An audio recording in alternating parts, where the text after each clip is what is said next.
हमारे गुरु दादा भगवान, गीता भगवान, अम्मा जी को करोड़ों करोड़ों वंदन है, करोड़ों करोड़ों नमन है। भागवत जी में वेणु गीत ही है, बहुत अच्छे प्यारे ढंग से शॉर्ट में दिया हुआ है। आइए हम लोग शुरू करते हैं वेणु गीत। इसके बाद ऋतुओं का वर्णन किया गया है। गोपियां लाला की बांसुरी सुनकर आपस में बातें करती हैं, उसी का वर्णन वेणु गीत कहलाता है। भक्ति के बढ़ने में दूरदर्शन और दूर श्रवण दो सिद्धियां प्राप्त होती हैं। अब देखिए, गोपियों को दूरदर्शन और दूर श्रवण दोनों प्राप्त थे। वो देख भी सकती थी और सुन भी सकती थी। देखिए कितनी बड़ी बात है। घर में बैठी रहती थी और भगवान को मन में क्या कर रहे हैं, भगवान के दर्शन और भगवान क्या बोल रहे हैं, उन्हें सब सुनाई देता रहता। आज तक गोपियां लाला के दर्शन की इच्छा से यशोदा माता के घर जाती थी और लाला की झांकी प्राप्त करती थी। अब गोपियों का प्रेम इतना बढ़ गया कि उनके घर में ही श्री कृष्ण का दर्शन होता है। इतना प्रेम बढ़ गया, काश हमें भी होने लगे। जो मंदिर में जाके भगवान के दर्शन करता है वह साधारण वैष्णव, जिनको अपने रहने के स्थान पर ही भगवान दिखाई देते हैं, वे सच्चे वैष्णव हैं। गोपियों को रास्ता चलते ही भगवान श्री कृष्ण दिखाई देते थे। उनके घर में भी श्री कृष्ण के दर्शन होते हैं। उनकी बांसुरी का नाद सुनाई देता है। घर में वो आंगन लीप रही हैं, उनको लगता है कृष्ण चल गए। जब भगवान बांसुरी बजाते थे तो कहते थे जब हम रोटी बनाते हैं तब तो बांसुरी मत बजाया करो, हमारी लकड़ियां गीली हो जाती हैं, हम प्रसाद नहीं बना पाते। कितना कितना प्रेम है गोपियों का। यथा ब्रज गोपिका नाम, गोपियों को भक्ति के आचार्य कहा गया। अनंत प्रेम है उनका अनन्य भक्ति है भगवान से। गोपियों का ऐसा नियम है कि वे अपने घर का कामकाज पूरा करने के बाद शांति से बैठकर श्री कृष्ण का ध्यान करती हैं। प्रेम से प्रभु का नाम कीर्तन करती हैं। वे अपने घर का उतना ही काम करती हैं जिसे किए बिना काम नहीं चल सकता। हम सोचते हैं अचार भी बना लें, पापड़ भी बना लें, कचरी बना लें, रोज सफाइयां कर लें। वो कह रहे हैं जितना जरूरी है उतना ही काम करती है। व्यर्थ चेष्टाओं का अभाव है। अपनी प्रवृत्ति अधिक मत बढ़ाना, ज्यादा काम मत फैलाना, क्योंकि प्रवृत्ति और भक्ति में विरोध है। प्रवृत्ति उतनी ही करो जिसके बिना काम न चल सके। जितनी बोलने की जरूरत हो उतना ही बोलना, जिससे बोलने की जरूरत ना हो उसे मत बोलना। अधिक बोलने से भक्ति का विनाश होता है।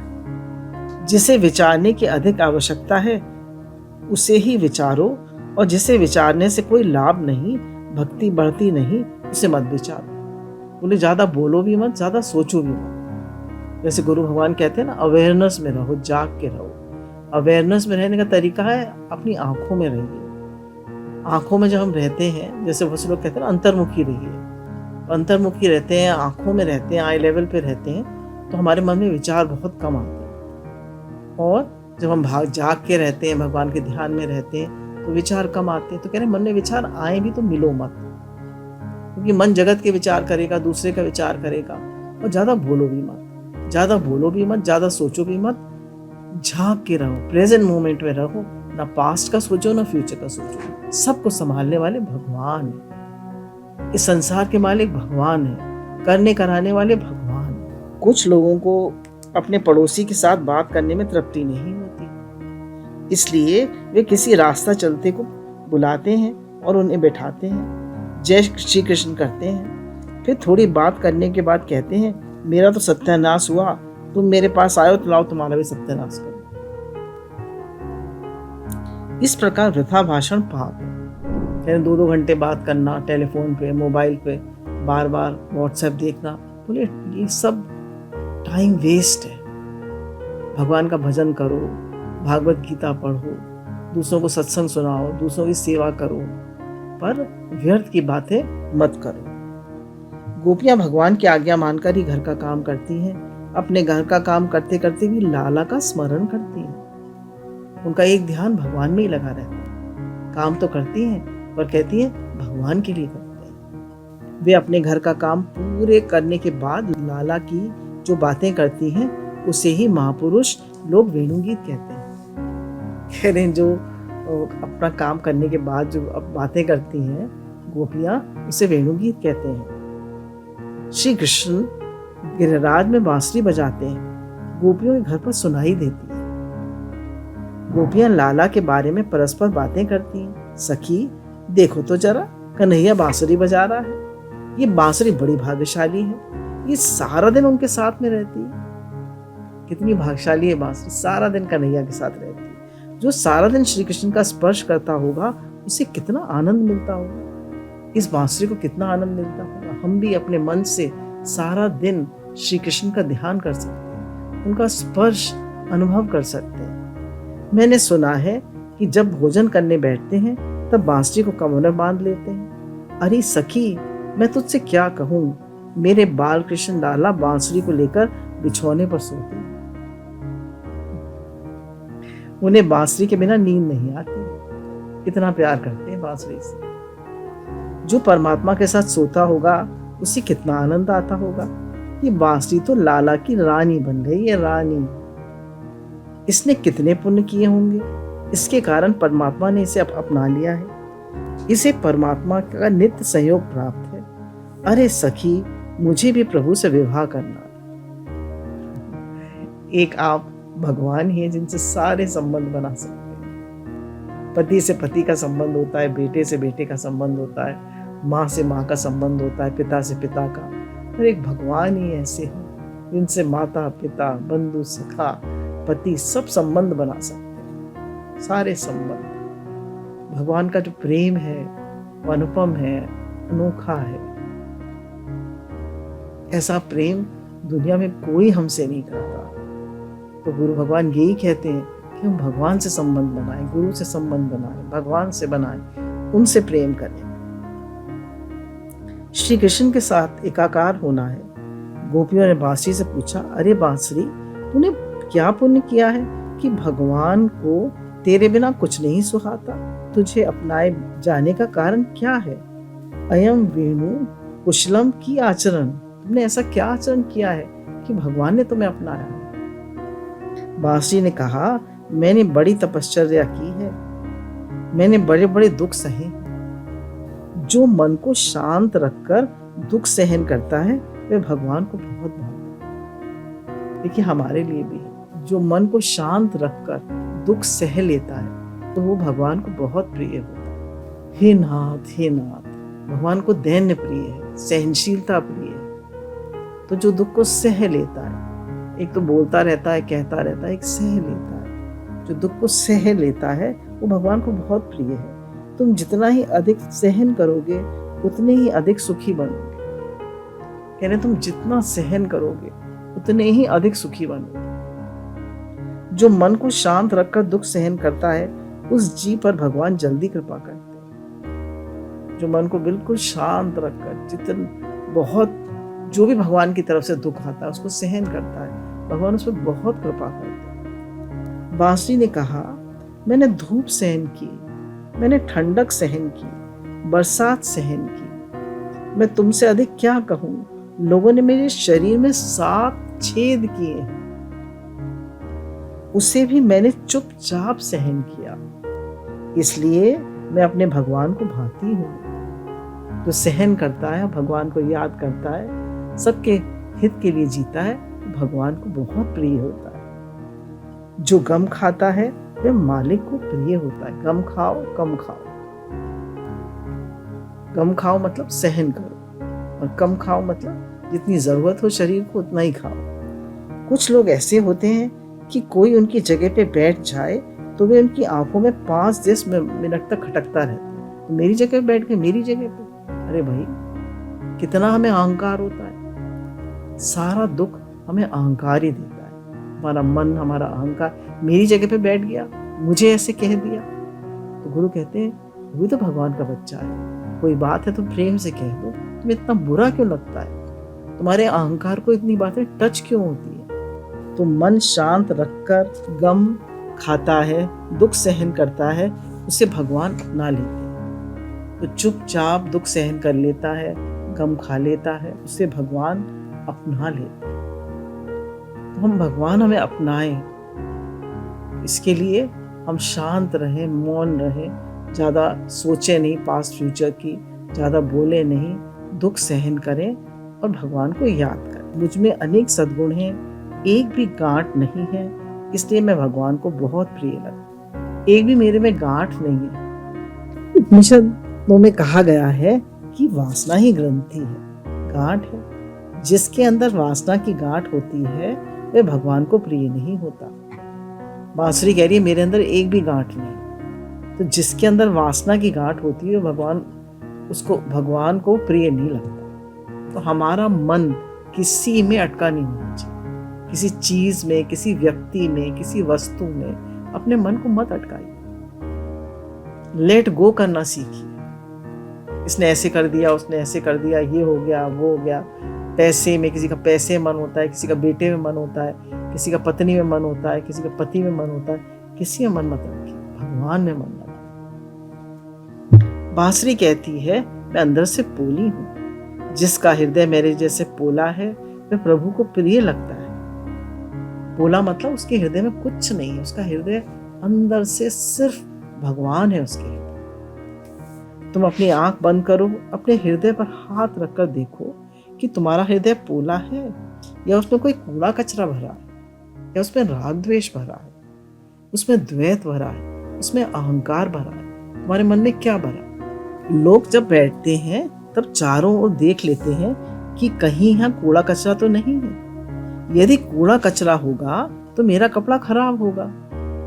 तो जिस हृदय में भगवान का आगमन करना है उसमें यदि कचरा पड़ा होगा तो भगवान वह कैसे विराजेंगे? जिस हृदय में कूड़ा कचरा पड़ा होगा वह भगवान कैसे विराजेंगे? यदि कोई तुम्हारे लिए खराब शब्द बोले तो तुम उसे भूल जाओ। कोई तुमसे बुरी तरह बोल दे, कोई तुम्हारे मन के विरुद्ध करे, भूल जाओ। Forgive and forget. अरे छोड़, मुझे भगवान चाहिए ना, मुझे ये सब बातों में क्या करना है? किसी बात में मन मत लगाइए, सिर्फ भगवान में लगाइए। उसे कभी अपने मन में स्थान मत दो। जिसके मन में कर्कश वाणी का कचरा भरा है उसमें भगवान कभी भी नहीं विराजेंगे। बोले जिसके मन में दूसरा पड़ा है, जो दूसरे से राग द्वेष करता है, जो दूसरे के लिए गलत भाव रखता है, जैसे गुरु कहते हैं कीप योर वाइब्रेशंस प्योर। आपकी वाइब्रेशन का क्या वो है, हर्ट्स। आपके कितने हर्ट्स हैं? बोला ना कि शुक्राना मानने के 600 हर्ट्स हैं और शुद्ध भाव रखने के इतने हर्ट्स हैं। तो हमारी जब वाइब्रेशन अच्छी होती है, हमारा सबके लिए अच्छा भाव होता है। कितना ज़्यादा आजकल बात चल रही है, सबका भला हो, सबका भला हो, सबका मन भगवान में लगे, सबका मन भगवान में लगे, सब स्वस्थ रहें, सब खुश रहें, सब स्वस्थ रहें, सब खुश रहें, सबका भला हो, सबका भला हो, सब भगवान में लगे, सबकी सोच सकारात्मक हो। बार बार कहिए, दिन में बार बार कहिए, सबका भला हो, सबका भला हो। किसी ने आपको बुरी तरह भी किया हो, कोई आपके मन के विरुद्ध भी चला हो, सबका भला हो, सबका भला हो। सब खुश रहें, सब स्वस्थ रहें, सबका मन भगवान में लगे, सबके जीविका का उपार्जन हो, सबको खाने को मिले, सबको पीने को मिले, कोई दुखी ना हो, ये नाथ कोई दुखी ना हो, सब खुश रहे, सब आप में लगे, सबकी सोच सकारात्मक हो, हर एक घर में चूल्हा जले, ऐसा हमारे भाव सबके लिए होना चाहिए। बांसुरी कहती है मैं कभी अकेली नहीं बोलती, मैं अपनी इच्छा से भी नहीं बोलती। जब मेरे मालिक को बोलने की इच्छा होती है तब मैं बोलती हूँ। हम लोग कितनी बरबर करते हैं, तो कह रहे हैं जब मेरे मालिक को बोलने की इच्छा होती है भगवान मेरे मुख से बुलवाते हैं, मैं नहीं बोलती। बांसुरी जब भगवान मुंह से लगाते हैं तभी तो बांसुरी बोलती है। हम कितना बोलते हैं, कितना अहंकार है। तुमको जो तुम भी जब बोलना हो तो ठाकुर जी की इच्छा के अनुसार ही बोलना। जब हमको बोलना हो तो सोचिए, is your speech better than your silence? क्या मेरी जो मैं बोलने जा रहा हूँ ये मेरे साइलेंस से अच्छा है तो मैं बोलूं, नहीं तो चुप रहूं।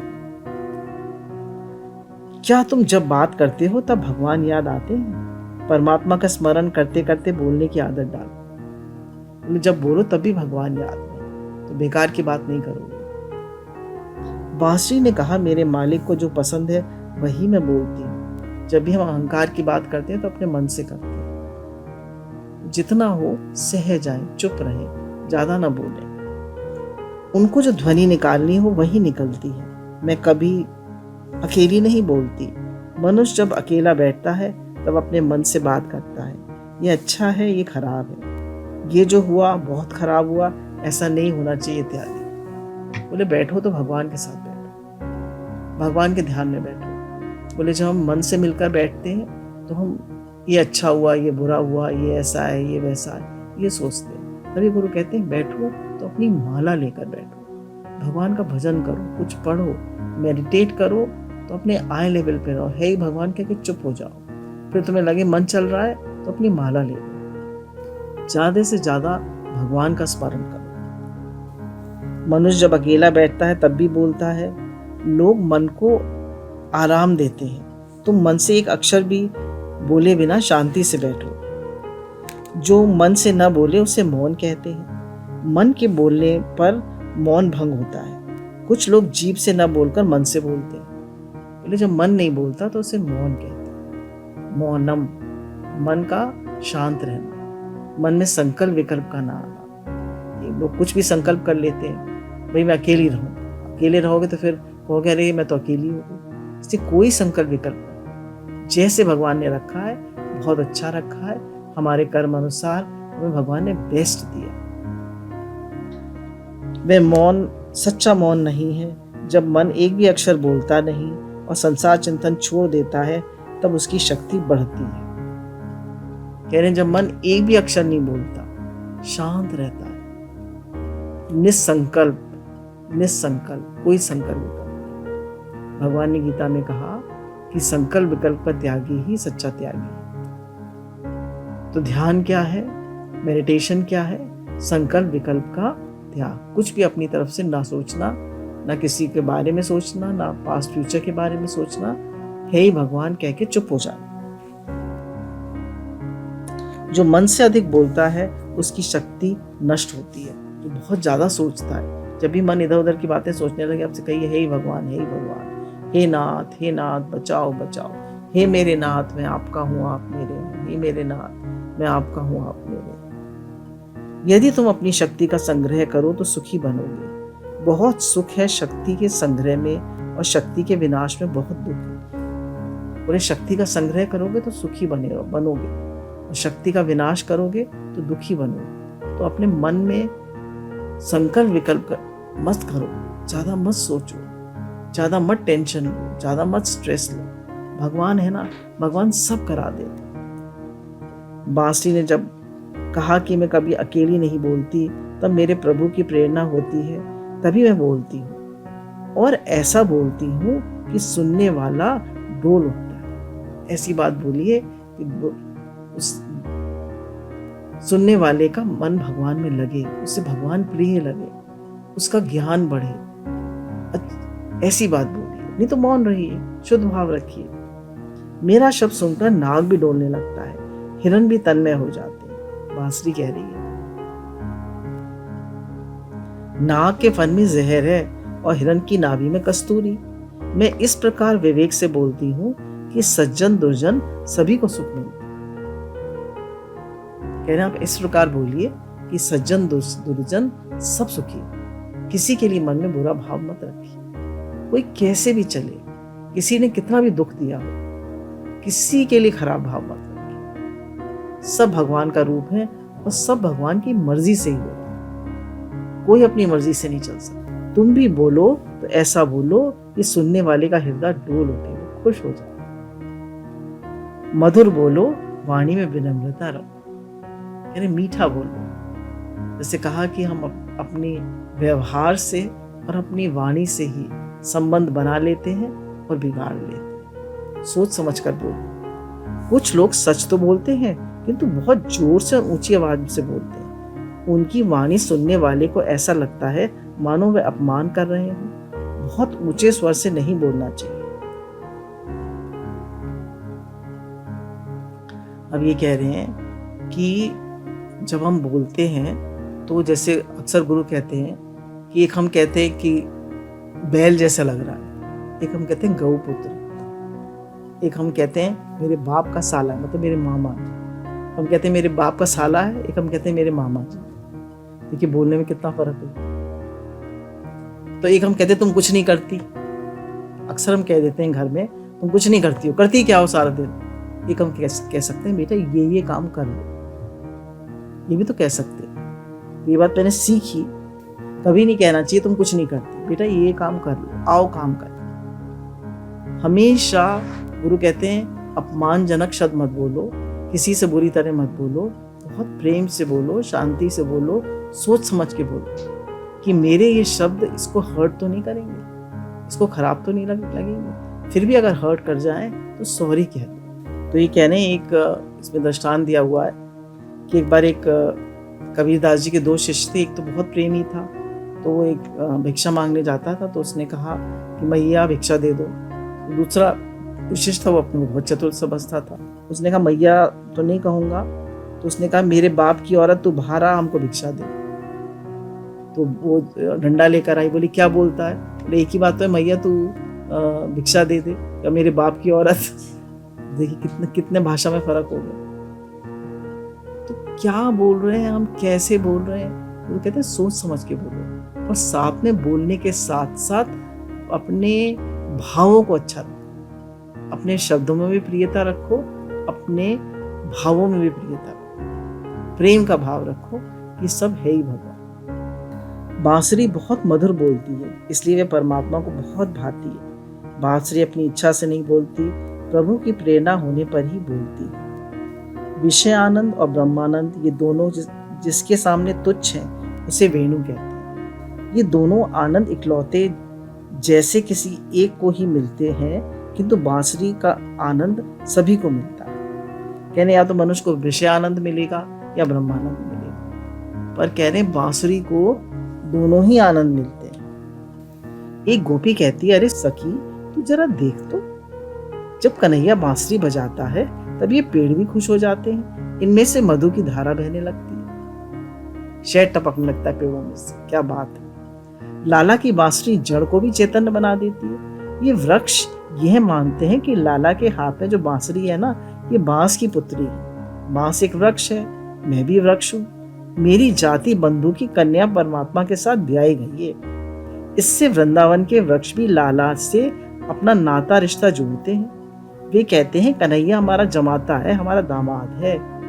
इसी प्रकार तुम भी लाला को से अपना नाता रिश्ता जोड़ लो। व्यवहार में भी देखा जाता है कि स्वार्थ होने पर लोग किसी बड़े आदमी के साथ अपने दूर दूर का रिश्ता घोष निकालते हैं। जो पैसे वाले होते हैं ना, उनसे रिश्ता जरूर निभाते हैं, और भगवान दुनिया के मालिक हैं, उनसे रिश्ता निभाओ, तुम्हारे सब काम करते हैं। तुम भी लाला के साथ रिश्ता जोड़ो। जीव जब संसार का संबंध छोड़ता है तब बहुत घबराता है। अगर कोई बड़ा आदमी हो और हमारा रिश्तेदार हो क्लोज, और उससे संबंध छूटे, आदमी बड़ा घबराता है। यदि परमात्मा से संबंध स्थापित कर ले तो जीव को अंतकाल में शांति मिलती है। बोले भगवान से संबंध होगा तो अंतकाल में शांति मिलेगी। जब प्राण तन से निकले तो नारायण नाम लेके निकले। जब प्राण तन से निकले तो भगवान का नाम लेके निकले। बस एक यही चाहत रखिए मन में कि भगवान के दर्शन हो, भगवान का नाम निकले।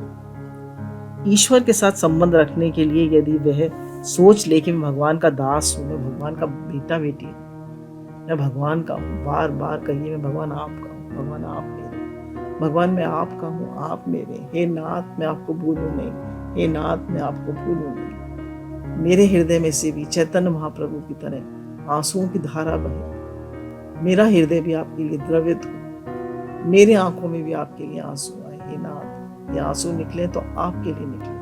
मेरे मन में जरा भी किसी के लिए द्वेष, खराब भावना, सिर्फ प्रेम प्रेम प्रेम। भगवान मेरे मालिक है, मैं प्रभु के धाम में जाने वाला हूँ तो मृत्यु सुधरती है। कह रहे मैं भगवान का बेटा बेटी हूँ, मैं भगवान के धाम में जाऊंगा। ये भगवान मैं आपसे, मेरा आपसे प्रेम हो, मेरा आपसे प्रेम। कह रहे तब मृत्यु सुधरती है। जो परमात्मा से संबंध जोड़ता है अंतकाल में भगवान उसे लेने के लिए आते हैं। कह रहे जो भगवान से संबंध जोड़ता है भगवान उसको लेने के लिए आते हैं। तो आपके लिए भगवान लेने आएंगे। अब संबंध तो जोड़िए, उन्हें याद तो करिए।